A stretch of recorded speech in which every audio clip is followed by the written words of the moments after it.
We're going to get set up, so move up and greet everybody, and it's going to take a couple minutes to get set up.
We need to turn this down.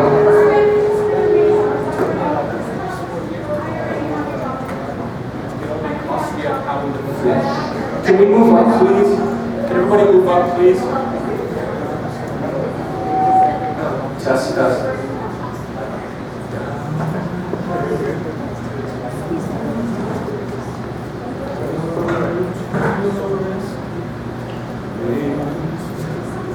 Can we move up, please? Por favor. Thank you.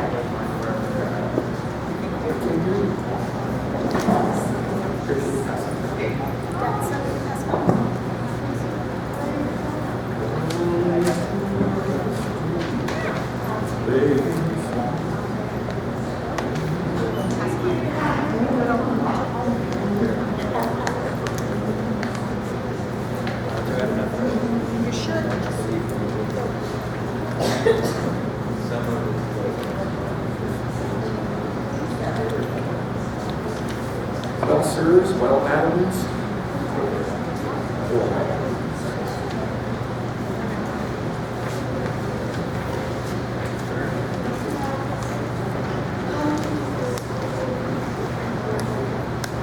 Test, test, test.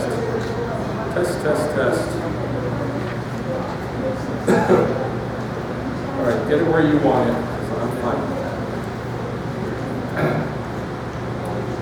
Can give me some water? Well, Shabbat Shalom. Thanks.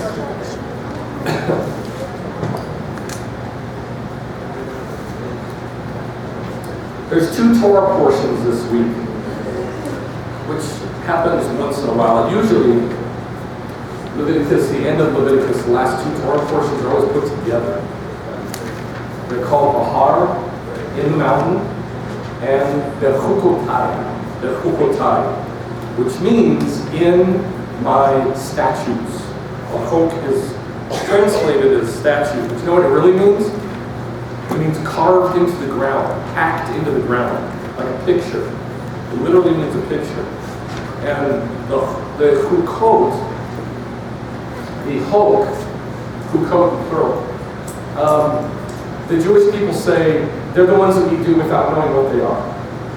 God said to do it, so you do it. Don't ask questions, just do it. And it's just the opposite. A chok is something that is a picture. It's an engraved, cut out picture in the ground, which of all the words for commandments, statutes, mitzvot, testimonies, all those words, law, all those words that are badly translated, this is the one that is the most picture-like. In other words, it communicates what God is trying to show us better than all of them. And yet, the Jewish people ended up saying, don't ask questions, just do it, which is exactly the opposite of what God wants.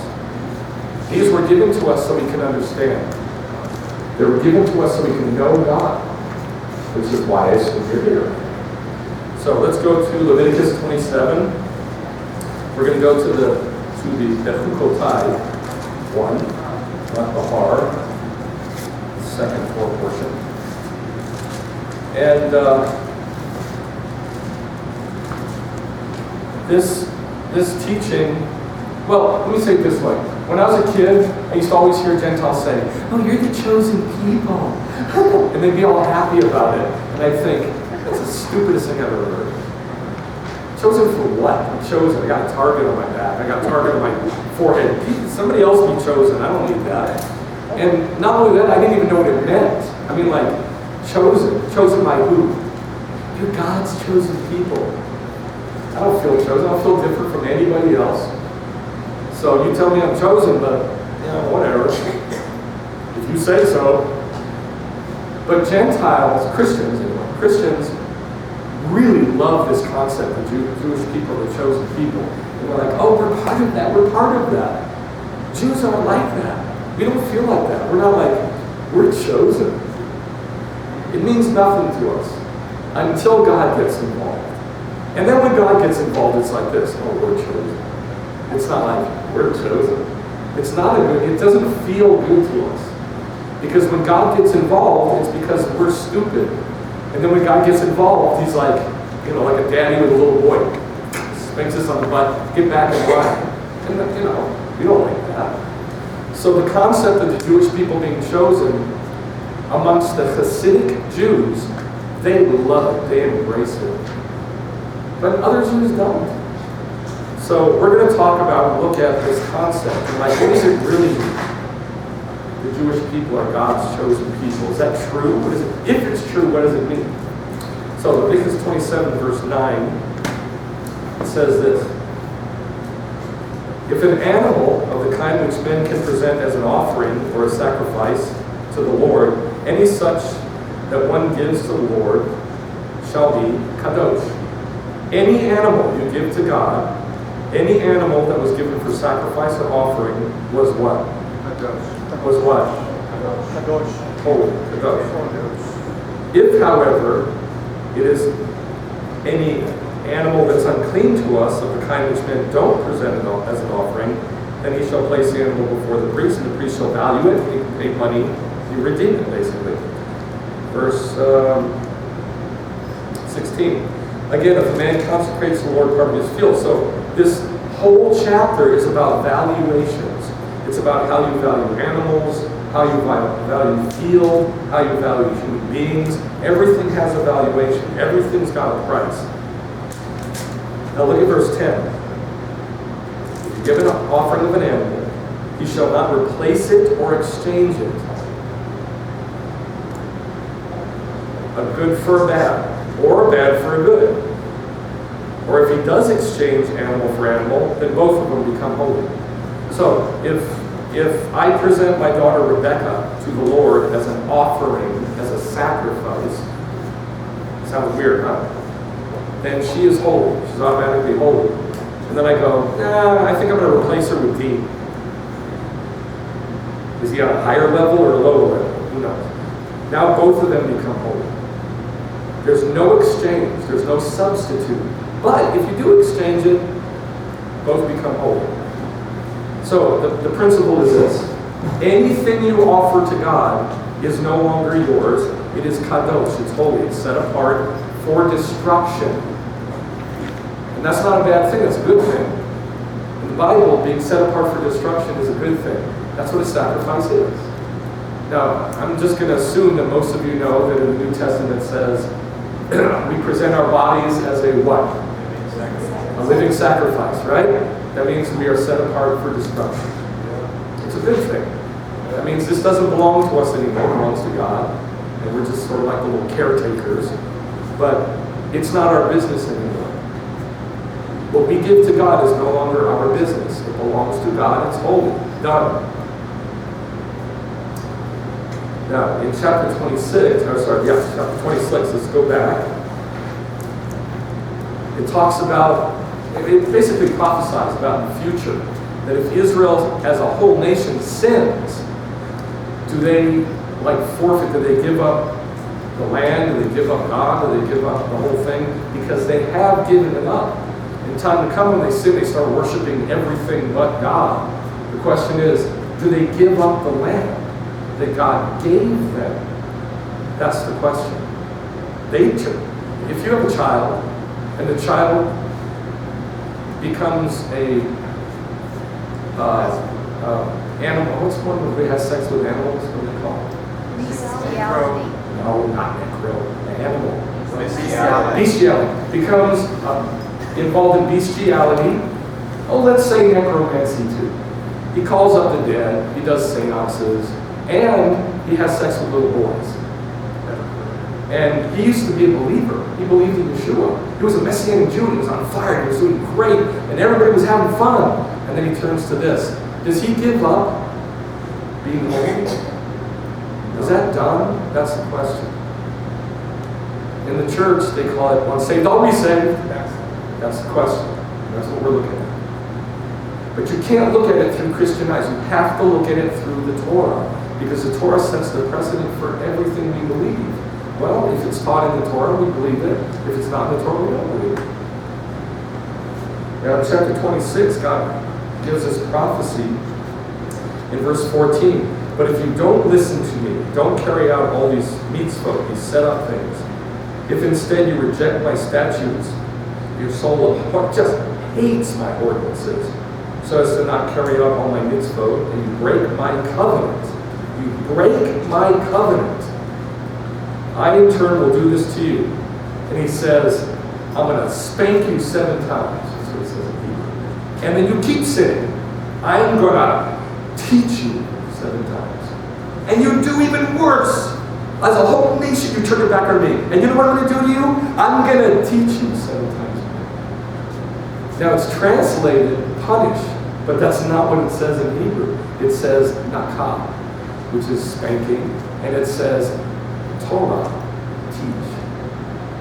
And that's what God says. You sin, whoop-de-doo. I'm going to teach you 7 times more. As a whole nation, he never says he's going to punish Israel. He never says he's going to punish Israel.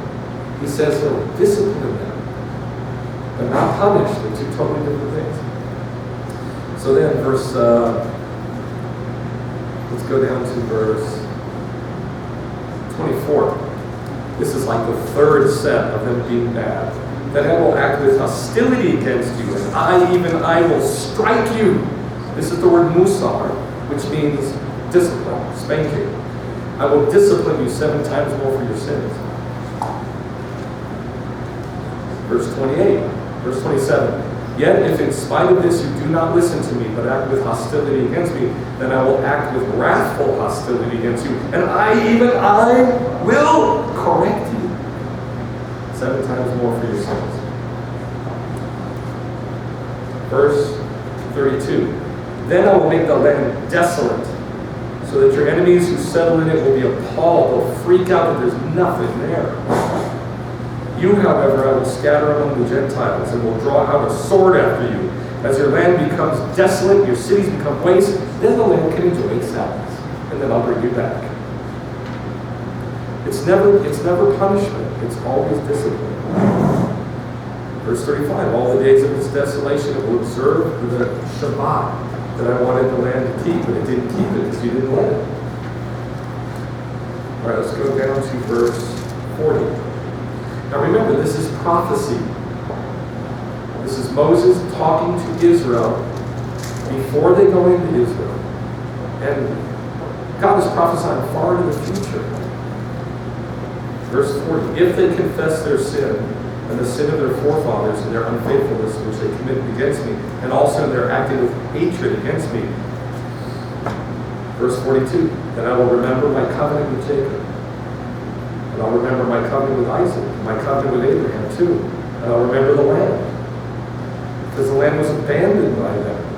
And then he says, then I'll bring them back to the land. So, you know how the story about the prodigal son? Yeah? No? Okay, everybody knows that. That's not about somebody in the first century. That's about Israel. It's about Israel and God.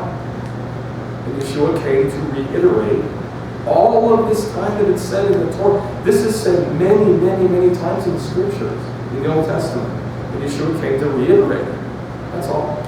But the story is not about people, just generic people. It's about Israel and only Israel. Only Israel. That God is constantly wooing his son. Come back, come back, come back. Stop having sex with animals. Stop having sex with little boys. Come back. Always has his arms open.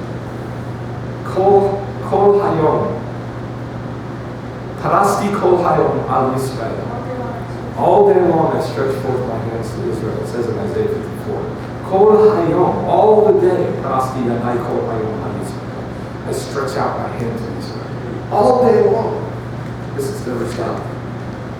So the question in Leviticus 26, after reading that, will in the future Israel forfeit the land because of their disgusting sins? Yes or no? Yes or no? This is where you answer. No. No, absolutely not. Why? Because God chose them as an animal, and they are holy. And it is always holy. It never ends. And that's the principle in Leviticus 27. If you take something and you offer it to God, it becomes holy forever. You can't exchange it, you can't change it. It's just always holy. And then it's burned up, given to God. Destruction. So, I wrote it like this. Once kadosh, always kadosh. And I did that on purpose because the church says, once saved, always saved. Yes? Once saved, always saved. Is that true? Is it true? Children, is it true? Teaching like my in school. This is what I do in school. Is it always once saved, always saved? Yes or no? Yes or no? The principle is there. Once kadosh, always kadosh. Yes, once you're saved, you're always saved. Period. That's the way it is. If you don't like it, too bad. But that's the truth. Yeah. You who are Gentiles, you're like, no, perhaps. Us Jews were like, yes! Yes! Because we're worse than you. We're way worse. Every single parade, gay pride parade, who's in front? Jews. Every single parade marching against Trump, who's in front? Jews.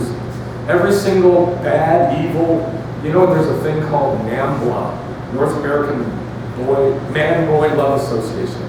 North American Man-Boy Love Association for pedophiles. You know that? Guess who started it? Jews. Guess who's in front of those parades? Jews. We need once saved, always saved. Maybe you don't, but we do. Because we're worse than you are. We've got 4,000 years of it. This is new for you, not for us. So, the principle, and I hate to say it like this, just because of the baggage that comes with it, this concept of once saved, always saved, absolutely biblical. Here's how I teach it. When you're born again, what's born again? What is being born again? Your spirit. Your spirit, not your soul. Your soul is a garbage dump. Our souls are sewers.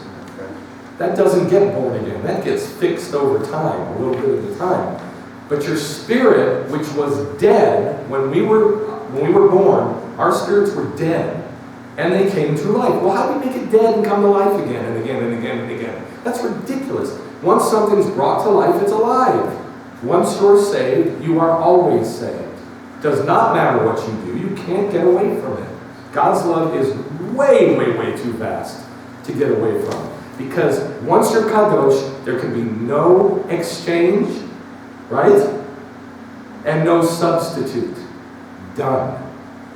That's a truth. Now, if that's true, that both it and its replacement become holy, Like if you try to replace that animal, it too becomes holy. If we think of this in a bigger way, prophetically, this is what I think of. Maybe I'm wrong, maybe you think this is ridiculous, but this is what comes to my mind. It tells us that number one, Israel as a people group is always kadosh. Why? Because God chose them as an animal. Done. So they're always kadosh, yes? Does that make sense?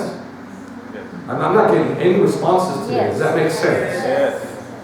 Israel, the land that God chose and gave to the Jews, is always kadosh. Make sense? Yes. Does it make sense that Israel, the people, because God chose them as holy, He's going to bring them back to the land? Does that make sense? Yes. I mean, do you think we can extrapolate that from this principle that no exchange, no substitute, but if there is a substitute, both become holy? Yes? Yes. It makes sense. Okay. Yes? Are you talking like about the replacement theology in Christianity? We're not there yet. We're not there yet. Because right now we're talking about that the land is always holy and that the people will return to the land because they are holy and the land is holy. That's where we're at now. Number 4, Israel, the people, might have a substitute. They might. Yeah. But what is holy in that case? Both are holy. Both are holy. Both the people and the substitute. So if Israel was replaced by the church, now we're there. If Israel was replaced by the church, what does that mean? Church is both are Holy.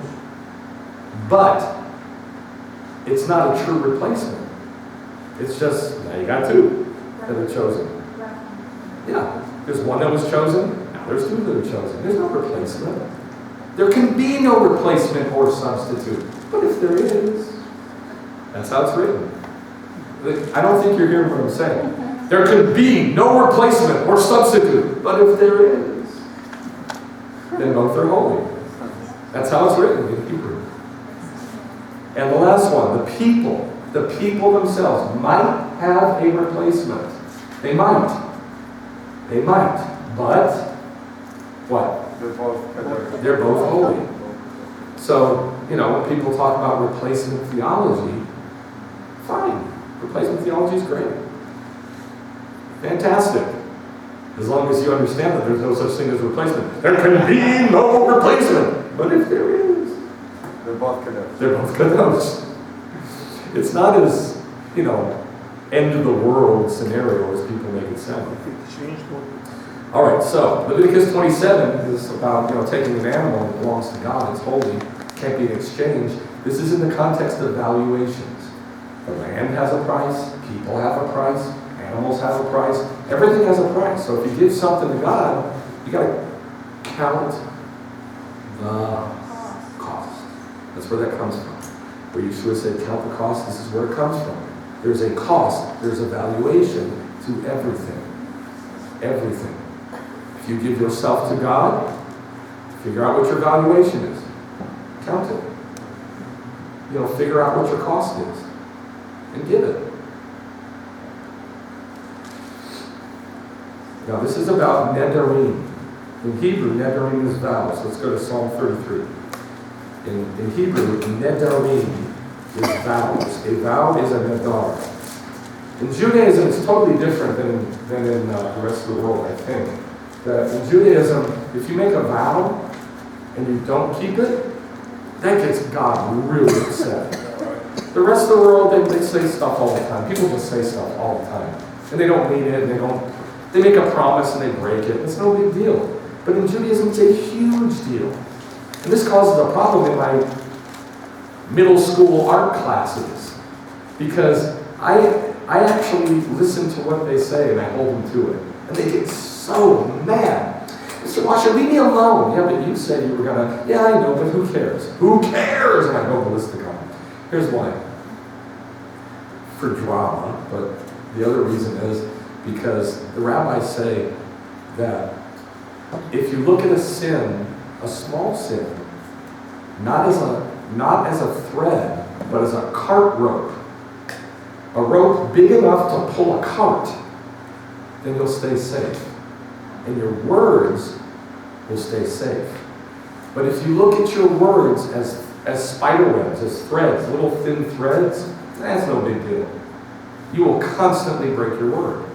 And God will be very upset with you. It says that in Proverbs. God takes no pleasure in foolishness, but keep your vows. That's what it says, over and over and over again. Now, it doesn't mean he's going to kill you. It just means he's going to spank you. And that's what we want to avoid if we can. So in Proverbs 33, it says, verse 6, by the word of the Lord the heavens were made, and by the breath of his mouth all of their armies were created. So God, by the way, I don't know what this means. I don't have a clue what this means. I can picture it, that God breathes out words, and the words turn into the entire universe. Other than that, I don't know what it means. Psalms 33. What did I say, Proverbs? Yeah. Thanks. Psalm 33, 6. Thank you. Psalm 33, 6. So God somehow spoke words, and those words created everything that's been created. We're made in God's image, yes? Yes. So then what should our words do? Create. They should create stuff. They should create stuff. Now, I do not mean like the church teaches this. Name it, claim it. Your words have power, and if you speak, it shall be done. That's not what I'm talking about. That's foolishness. That's greed and lust. Yes. What I'm talking about is creating what God wants created on this planet. Not what we want created on this planet. What God wants. Praise, worship. And that is completely different from what we want.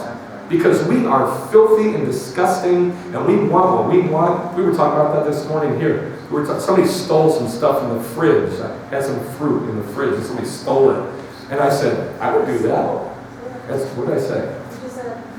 Oh, at school, at my school. I had some fruit in there, and somebody stole it. And I said, I would do that. I love stealing. I love it. It's a thrill. I love it. I've always loved it since I was a kid. I wouldn't do it now because God will spank me. But I love it. I wouldn't put it past me for a heartbeat. We are disgusting. God isn't. So the stuff we want isn't the stuff God wants. What God wants is Judaism spread on this planet. Can you make that happen with your mouth? Yes. If you can, you're going in the right Yes. direction. If you can't, you're not. That's God's desire, to bring what's up there down here. Yes. How are you going to do that? Worrying about your car and your house and your this and your that and all this nonsense. The other stuff God's going to take care of. We pray for jobs, we pray for cars, we pray for houses, we pray for all that, everything, every tiny detail. But that's not what we want. What we want is to get that down here. And the only way to do that is to make it happen with our mouths. Look at Psalm 148. This also says something similar. That God spoke and stuff was created. Not stuff happened. Stuff was created. Like his words made stuff. 148:5. Let them praise the name of the Lord. Why? Because he spoke, not commanded. It's the word davar, speak. Because he spoke and they were created. Praise him. Why praise him? Because he has the power to just talk stuff and things are created. Now listen to me. When Jacob and Esau went to their father Isaac, and Isaac, he was blind and he puts his hands out and he wants to bless his child. I bless you because I'm going to give you the sun and the moon and the fields and all the fruitfulness of the entire earth. He just says words to Jacob. And Jacob stole those words from his brother Esau. And these guys, he's mumbling these words. Well, later on, Esau comes and he says, Daddy, don't you have a blessing for me? Just one blessing, please. Sorry, I gave all that stuff to your brother. What did he give? What did he give? Words. That's all he gave was a bunch of words. And yet, all of it, word for word, came true. Why? Because that's what God wanted. And he knew that if he just spoke that stuff that God wanted, not that Jacob wanted, Jacob didn't even want it. Right. He just did it because his mommy forced him to. He didn't even want the blessing. Not because Jacob wanted it, not because Rebecca wanted it. Not even that.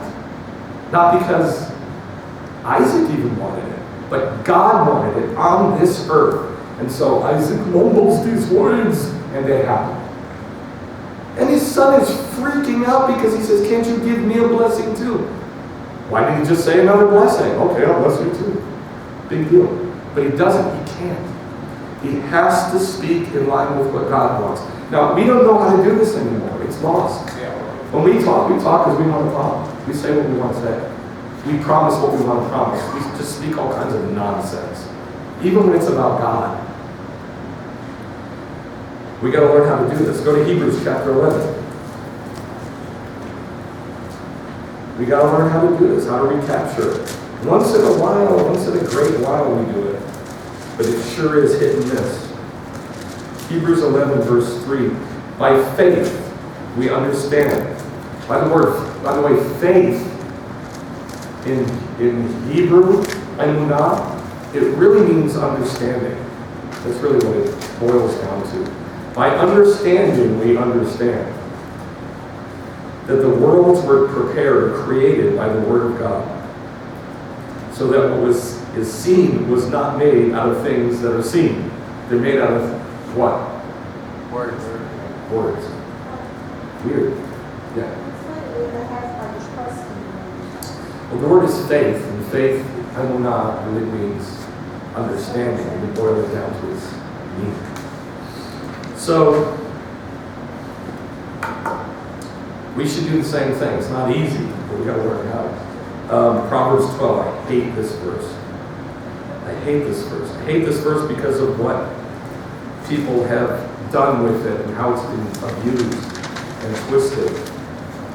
I wasn't going to say it, I was going to say it.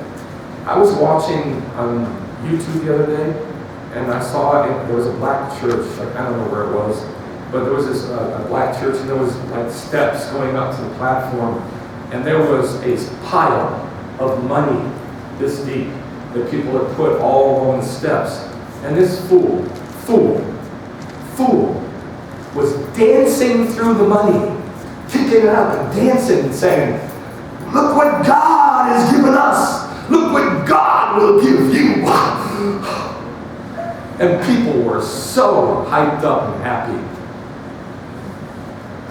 That's foolishness. This is one of the verses he used. And I mean, I've been listening to this for 38 years. I've heard this nonsense. Proverbs 12, verse 14. A man will be satisfied with good by the fruit of his words. A man will be satisfied with good from what he says. Name it, claim it, baby. That's all you got to do is talk it, and you'll get it. Not what it's saying. It's saying that if you put into the ground the seed of what God says, up will spring fruit that will give to you, that will be given to you. That's all it means. Go to 18, chapter 18, verse 21.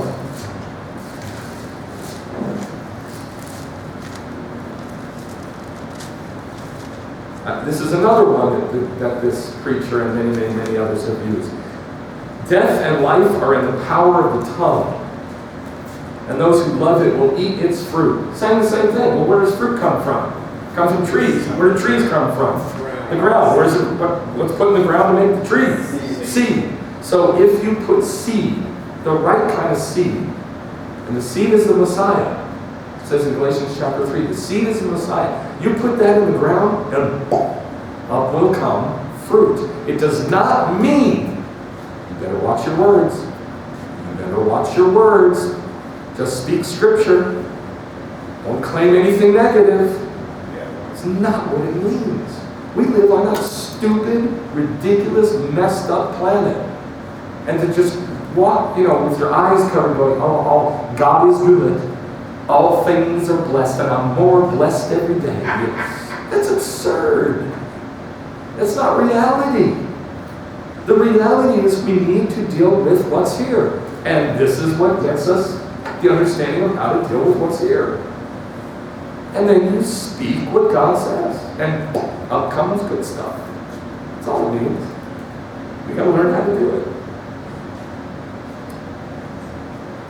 So we got to learn how to keep our words. Now, let's look at these 5 things that I wrote. Israel as a people is always holy. Israel, the land, is always holy. Israel, the people, will return to the land. Israel, the people, might have a substitute, but they're both kadosh. And Israel, the people, might have a replacement, but both are kadosh. Israel is always kadosh. Let's go to Deuteronomy. I love this concept. I love this word. I love everything about this. The word is Yeshurun. Say Yeshurun. Yeshurun. Now the word Yashar means erect or upright. Yeshurun is upright guys, upright ones. Upright ones. Things that are upright. Deuteronomy 32. Wait, before we read this, when Israel came out of Egypt, did they all have their minds right? No. Was that a good generation or a bad generation? Bad. Good or bad? Yeah, bad. Not only was it bad, but the rabbis say that generation will not enter the kingdom. That's what they said. That's what the rabbis said. They have a whole list of those who will not enter the kingdom. All the bad guys in the Bible, that whole generation is one of them. Why? Because they had no faith. And they constantly complained and mumbled and grumbled. Well, the reason they complained and mumbled and grumbled is because they had no faith. They couldn't see, they couldn't understand what was going on, and they just didn't care either. It says in Hosea, they brought along with them, when they came out of Egypt, the gods Sukkot and Kiyun. Sukkot and Kiyun. Now in Acts, it quotes that verse and it calls it Kiyun and Moloch. So they're coming out of Egypt with their gods, with their evil gods, and they never got rid of them. The whole generation, they never got rid of them. This is the generation about which God says in Deuteronomy 32:15. But Yeshurun, the upright ones, grew fat and kicked. You are grown fat, thick, and sleek. And he forsook God who made him. What does God call them? What does God call them? What does God call them? Upright. Yeshurun. Holy. That is weird. I just find that to be very weird. Look at chapter 33, verse 5. Look at verse 4. Moses charged us with a torah, a possession for the assembly of Jacob, and he was king in Yeshurun when the heads of the people were gathered. This is talking about Mount Sinai. God calls them at Mount Sinai Yeshurun. Were they? Were they? No. They were, because God calls them that. Did they act Yeshurun? No. No. But they were Yeshurun. They didn't act it, but they were it. In other words, God looked down, and he didn't see a bunch of stupid babies crawling around in their filth. He saw an upright person. Totally straight. Totally straight. I don't know how, but that's what he saw. I don't know how that works. I think in the Bible it's called grace. Look at verse 26. 33:26. There is none like the God of Yeshurun, who rides the heavens to your help and through the skies in his majesty. There's none like the God of Israel, Yeshurun. Israel is Yeshurun. Israel is upright. Bunch of jerks. Upright. Erect. Straight. They're jerks. But God doesn't see them as jerks. God sees them as upright. So the reason God could say this, why? Because he chose them. Because Jews are God's chosen people. That's the only reason. Look at Isaiah 43. If you pick an animal and you offer it to God, it is kadosh. You can't substitute it. You can't exchange it. There's nothing you can do about it. It is kadosh. Forever. What did I say? Isaiah 43.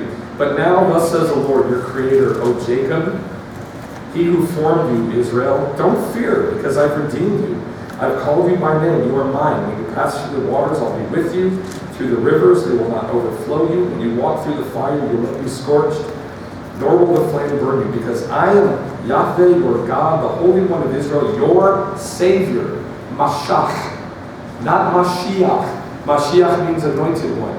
Mashach means to draw out of. The word Moshe, the name Moshe, is Mashach, to be drawn out of the water. Savior, drawn out. The one who draws you out. I have given Egypt as your ransom, Cush and Seba in your place, since you're precious in my sight. This is from Isaiah. Isaiah lived among Judah, southern Israel, and they were scumbags.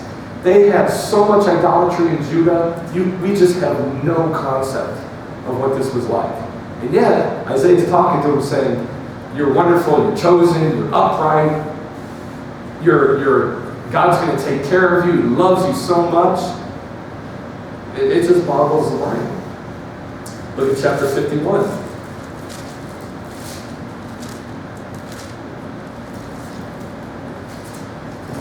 Listen to me. 51 verse 16. I have put my words in your mouth and have covered you with the shadow of my hand to establish the heavens, to found the earth, and say to Zion, you are my people. To Zion, you are my people. To these scumbags, you are my people. Why? Why? Right, because they're kadosh. Because God chose them. It's just that simple. God chose them.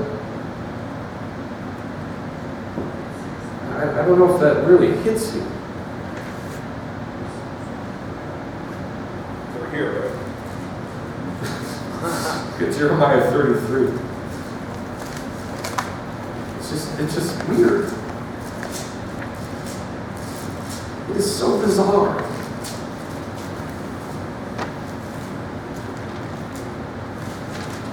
Verse 5.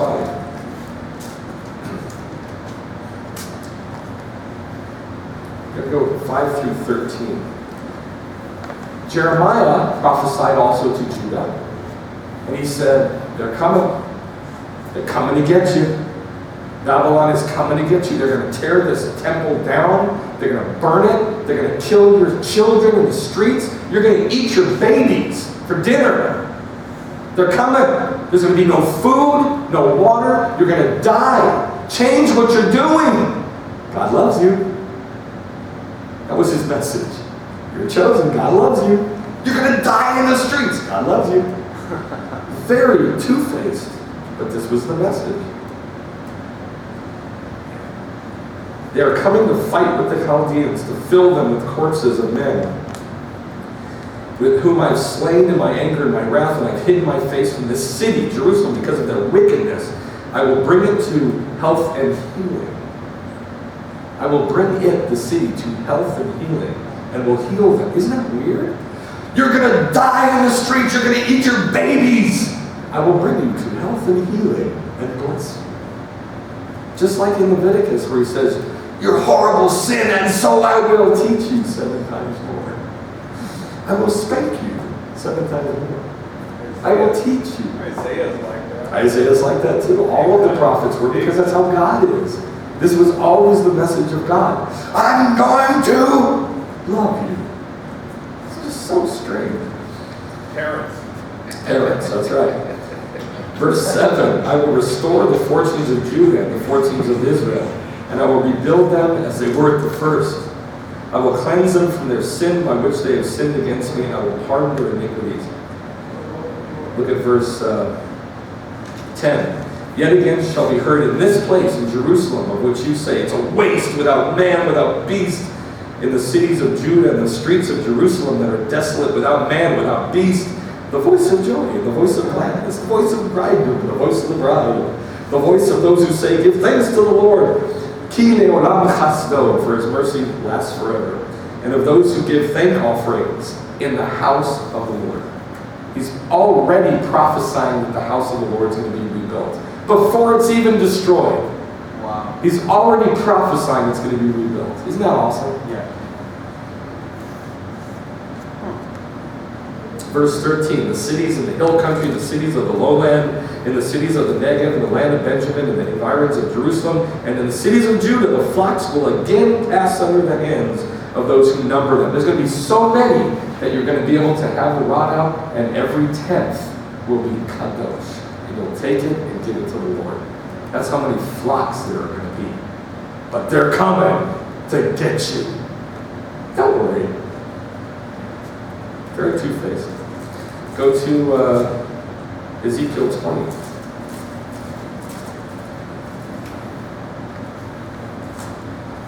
Verse 41.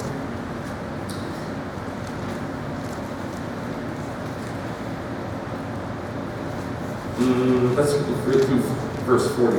For on my holy mountain, this is Ezekiel, who also was prophesying to Judah, who also was there to see Babylon come and destroy the city, who also was there encouraging them to repent, who also was there to see the babies eaten by the parents, who also was there to see them slaughtered in the streets and the priests have their guts ripped out in the temple.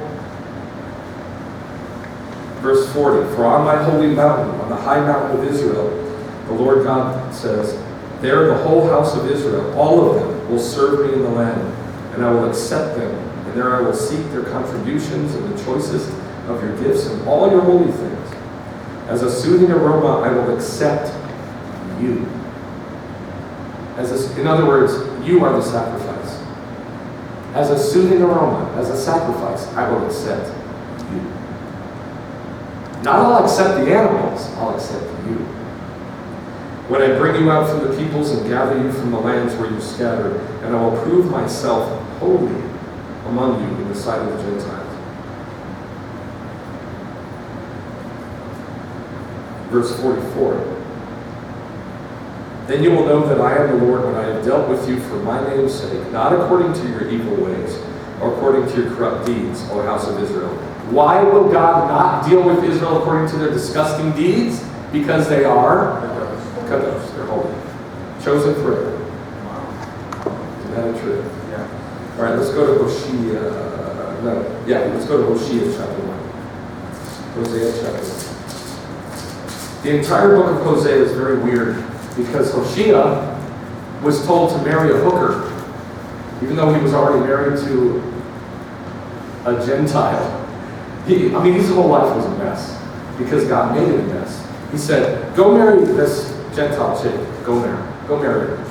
And she's a whore. That's all right. Don't worry about it. Go marry her. Okay, I'll marry her. Now, have kids by her. No, have kids by another woman. What? Go commit adultery. What? I'm a hooker. Okay, what? And it's crazy. And he says, your whole life is going to be a picture to Israel. That's how Israel is. Israel is like Gomer. Israel is committing adultery. And he has kids, and the kids are named for this horrible situation of these bastard babies and whores and all this stuff. And the babies eventually tell the story that God is going to take Israel and remarry them. And comfort them and love them and say, you are mine. It's nuts. But this is what God tells us to do. So in Hosea chapter 1, he says, verse 9, the Lord said, name the baby, the first baby, Lo Ami, because you are not my people. You are Lo Ami, you're not my people. I am not your God. Really? Now this is talking to northern Israel, not Judah. And God says, name that baby, you're not mine anymore. Why Israel? Because you're not mine anymore. Is that true? No. Is that true? No. It can't be. It absolutely cannot be. But in the practical outworking of it, that's how it looks. You look at verse 10. Yet the number of the sons of Israel will be like the sand of the sea. You are not my people. I reject you forever. I will turn my back on you. But you will be as large as the sand of the sea because I love you so much. It is so two-faced. Grace is totally upside down, backwards from anything we know. Grace to Israel. Grace to Israel. Not just generic grace. Grace to Israel.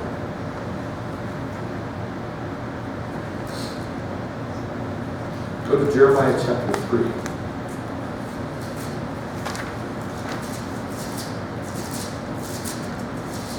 Before we read this, Israel is an animal that's given to God. Cannot be replaced, cannot be exchanged. It's holy. It is burned up. Totally belongs to God. Yes? If Israel as a people is married to God, as the same picture, does God divorce them? Can God divorce them for their sins? No. For adultery. Can he divorce them? For adultery. Oh, we have a bit of trouble in Captain Kendrick's. A bit of division, I shall say. Jeremiah chapter 3, verse 6. The Lord said to me in the days of Yoshia, this is Judah. This is Jeremiah speaking to Judah. Southern Israel, not northern Israel. In the days of Yoshia the king. Have you seen what faithless Israel did? Now he's talking about northern Israel. That was taken away already. They were taken away to Assyria already. Not Babylon coming to get Judah, Assyria coming to get northern Israel. They've already taken them away. Have you seen what faithless Israel did? She went up under every high hill and under every green tree, and she was a whore there. This is northern Israel. And I thought, after she's done all this disgusting stuff, she'll turn back to me. But she didn't. She didn't return to me. And her treacherous sister Judah, southern Israel, Jerusalem, saw it, watched her do it. And I saw that for all the adulteries of faithless Israel, I had sent her away and given her a bill of divorce.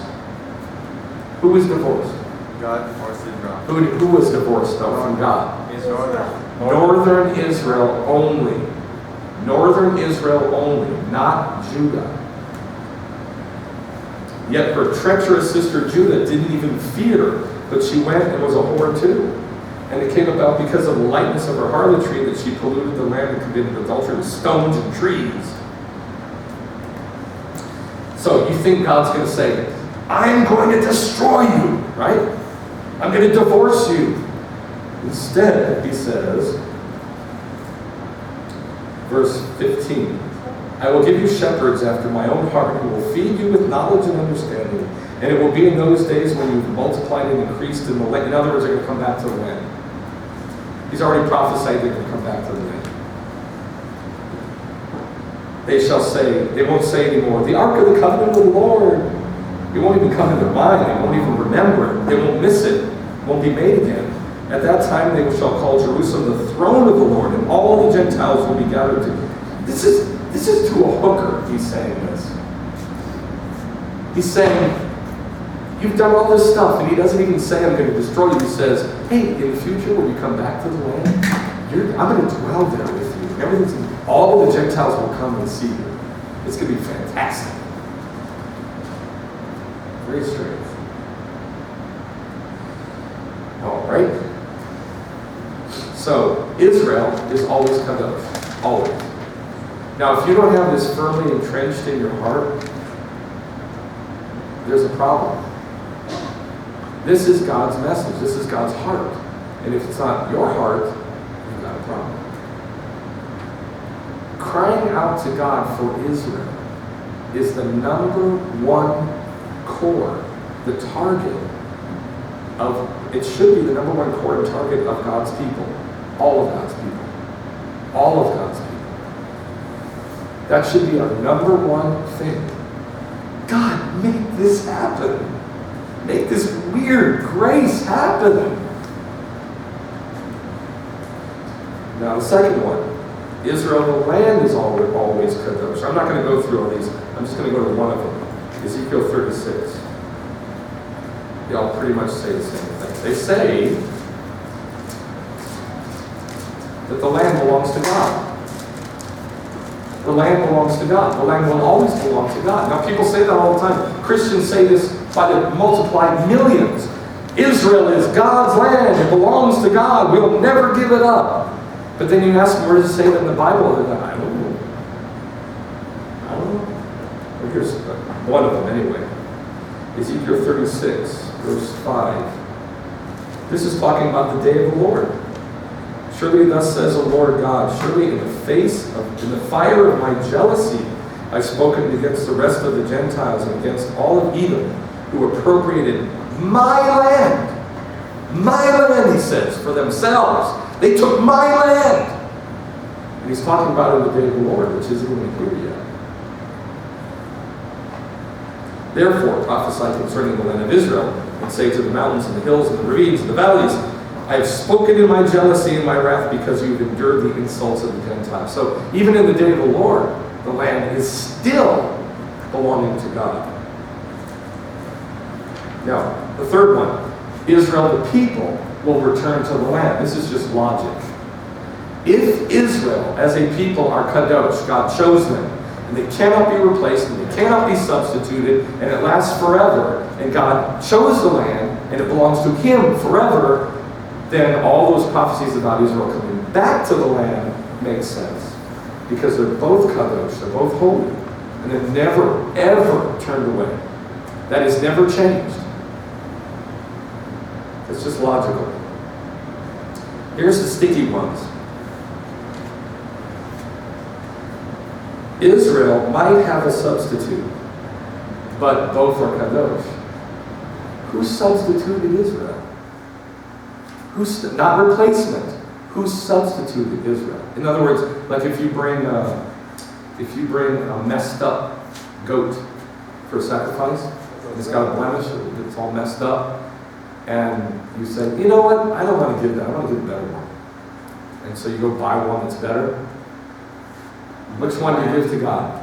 Lamb. Which one do you give to God? Better one. Nope. Both become Oh, holy. they both. Yeah. You give both. So you didn't follow it. If you bring a sacrifice to God and it's messed oh, okay, we'll do it this way. You bring a sacrifice to God that's perfect. It's been checked by a priest, not a single blemish. And you go, you know what? I'm going to get a kind of a lesser value one. And you go get a crappy one and you bring it. Which one belongs to God? Both. No matter what the situation, both belong to God. So there's a picture for that God set up. You shall have no substitutes, but if you do. So, who substituted Israel? Yeshua. Israel didn't have to die for their sins because Yeshua is the substitute sacrifice. Make sense? Yes. Of course. Okay, let's look at Romans. No, let's look at 1 Corinthians 5. I mean, it's a familiar passage, you should know it. 1 Corinthians 5, verse 7. Clean out the old leaven that you may be a new lump, just as you are in fact matzah, because Messiah, our Pesach animal, our Pesach lamb, has been sacrificed. Why was Yeshua the Pesach sacrifice? To replace, to substitute for the sins of Israel. It's a substitution sacrifice. Lots of scriptures about that. I won't bore you with it because I assume you know it. Now, Israel might have a replacement theology, but both are kadosh. Both are holy. Yeah, you can have you can have replacement theology, as long as you don't say that Israel's replaced. You understand what I'm saying? Right. Yeah, I got replacement theology. Absolutely. That's good. Thank you. It's just Israel's not replaced. Both are holy. Make sense? So when you're talking to Gentiles, they say, well, you know, Christ did away with the law. The Jews are no longer. The church has replaced Israel. Yeah, you're right. Now Israel and you are holy. Approach it that way. Makes sense. Go to Hosea chapter 2. Isn't that cool? Yeah, turn right to it. Hosea chapter 2, verse 23. Now this is talking to the whore, Israel, the prostitute, Israel, that God is so upset at that He marries her. And I will sow her for myself in the land. I will sow Israel in the land, the people Israel. I will also have compassion on her who had not obtained compassion. I will have mercy on her who didn't have mercy, didn't get mercy. And I will say to those who were not my people, you are my people. Guys, this is talking about Gentiles. This is talking about Gentiles, not Israel. And now we have in the church, in the body of Messiah, multiplied tens of thousands of people who believe that the stick of Ephraim and the stick of Judah shall come together, and that's the Jews and the church. That is not true. Christians, Gentiles who believe in Yeshua, are not Israel. They're not northern Israel. Northern Israel is northern Israel. Now, whether they're Jews or not, I don't know. I call them Jews. Who knows? But they're not Judah, but they're not Gentiles. They're Israel. So you need to parse that out. You need to do some study if you believe that. It's not true. There's dozens of scriptures that call, in the day of the Lord, that call a group Judah, and call a group Israel, and then call a group Gentiles. So something's going on that people don't know about. The church is not Israel. Right. So he says, those who did not have mercy, I will have mercy on them, and those who were not called my people will be called my people. Now, in Romans chapter 9, Shaul will teach us from this. So let's go to Romans chapter 9, and he makes it clear that that's what's going on there in the book of Hosea. Romans chapter 9, verse 26. Well, verse 24. Us, whom he also called, not from among Jews only, but also from among what? Gentiles. Not Israel, Gentiles.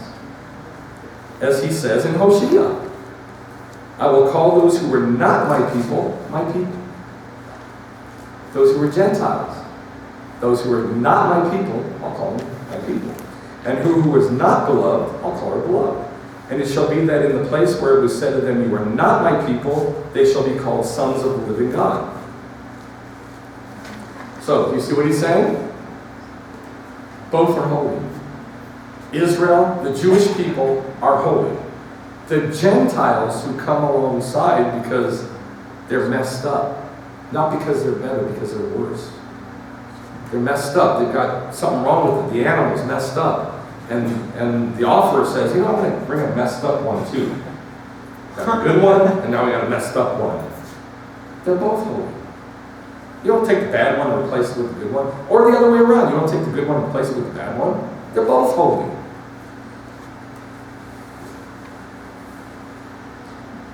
Now, chapter 11, verse 13. I am speaking to you who are Gentiles. I'm speaking to you who are Gentiles. I'm speaking to you who are Gentiles. He cannot make it any clearer. This passage in Romans chapter 11 is not to Jews. It's to Gentiles only. And he says to them, verse 15, if the Jewish people's rejection is a reconciliation to the world, what will their acceptance be but life from the dead? Verse 17, if some of the branches were snapped off, talking about Jews, and you, being a wild olive, were grafted in among them, you become partaker, part of, an eater of the rich root of the olive tree. Both become holy. Both become holy. Both become holy. One does not replace the other. They both are on equal footing. They're holy. Don't be arrogant, he says to the Gentiles. Don't be arrogant against the branches, which is Israel. Don't be arrogant against the branches, which is Israel, the Jewish people. But if you are arrogant, you better know this. God snapped his beloved babies off. What do you think he's going to do to you? He'll snap you off so quick, doesn't mean you'll lose your salvation, but he will snap you off at the root. And he can do it quick, and he can do it easy. He had great difficulty doing it with his own babies, but he ain't going to have difficulty doing it for you because you're a Gentile. You don't even belong there. You're only there because God's so amazingly, ridiculously nice. That's all.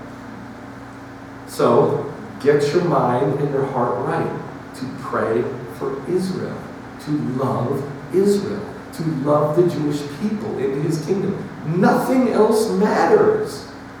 Because if their reconciliation is life for the world, think about it. Them being cut off is life for the world, the Gentiles. What do you think them coming to the Lord is going to be? It's going to change the universe. That should be our heart.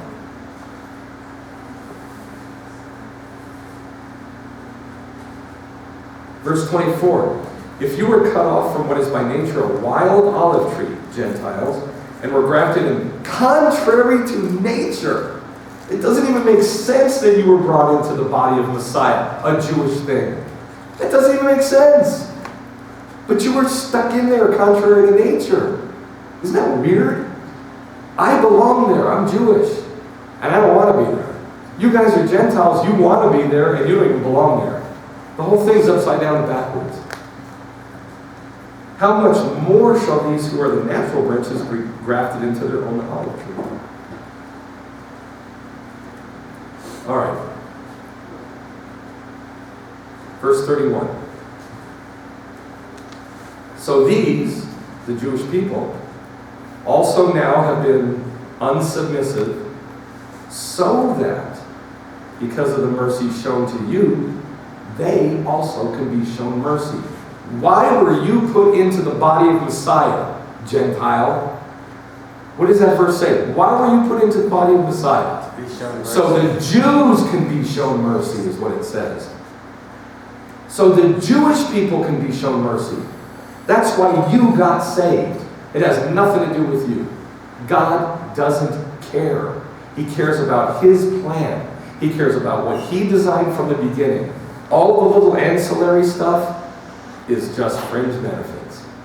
You getting saved is a fringe benefit. You getting blessed is a fringe benefit. You being shown mercy is a fringe benefit. You being healed, fringe benefit. Nobody cares. The universe doesn't care. What the universe cares about, because God cares about, is that you were given that stuff. Why? So that Israel can be shown mercy. That's what it says. So these, the Jewish people now, have been unsubmissive in order, because, for the reason that you can be shown mercy, so that they can now be shown mercy. Do you understand what it's saying? Your salvation means nothing. Your salvation means nothing except that you get Jewish people the mercy that God promised them from the beginning. Do you understand what I'm saying? And we get life eternal. Say it again. And we get life eternal. Yeah, that's a fringe benefit. You get all the fringe benefits, but you need to get your mind centered how God has it centered. Your eternal salvation is not what God's concerned about. That's nice. It's wonderful. I'm not denigrating. It's magnificent. But it ain't the bottom line. The bottom line is you were given that so that the Jewish people can be given the mercy they were promised from the beginning. So, you may need to recalibrate the way you're thinking. I know I did, and I'm Jewish. I had to. But I think I got my mind right. I think I'm doing pretty good. I think I got my mind right. That God's plan was to show this dirty whore mercy. Israel, the dirty whore, mercy. And then he looks at this other kind of raggedy looking goat, bull, sheep, whatever, and he goes, no, I'm going to put you in here too.